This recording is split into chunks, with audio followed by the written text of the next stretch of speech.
Bonjour à tous. On commence cette revue de presse en France avec le match d'hier soir entre Toulouse et Nice. Les deux équipes se sont quittées sur un match nul un partout. Le TFC piétine face à l'OGC Nice pour la dépêche du midi. En effet, longtemps mené au score, les Toulousains ont égalisé grâce à Mathieu Dosevi. Et au final, le TFC fait du surplace au classement. Selon le journal Nice Matin, c'est plutôt un énorme gâchis pour l'OGCN. En Angleterre, le feuilleton Mourinho et Manchester United n'en finit plus.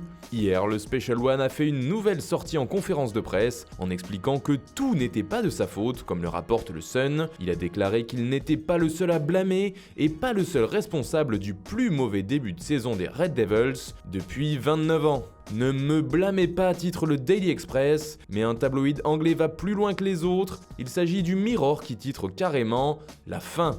D'après le quotidien, le match contre Newcastle sera la dernière rencontre de Mourinho sur le banc de United, et peu importe le résultat, affaire à suivre. En Italie, le scandale qui éclabousse Cristiano Ronaldo fait les gros titres. La star portugaise est en effet accusée de viol par une jeune femme américaine, des faits que nie fermement CR7, mais cela n'empêche pas le sujet de faire la une dans la presse italienne. Le Corriere dello Sport a choisi de faire un jeu de mots pour mettre le sujet sur la table. CR-Sex titre le quotidien, qui explique que la Juve est secouée par cette affaire. Les actions en bourse du club ont chuté de 10% et les principaux sponsors commencent à s'inquiéter de l'image de leur star, à commencer par Nike et FIFA, qui a d'ores et déjà enlevé l'image du quintuple ballon d'or de sa boutique en ligne eSports. Le journal Tuttosport Pro Juventus a quant à lui visiblement pris parti.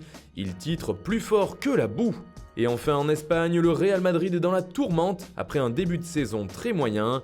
Le club merengue reste sur 3 matchs sans victoire et a joué pendant plus de 5 heures sans marquer. C'est l'alarme pour le quotidien Marca.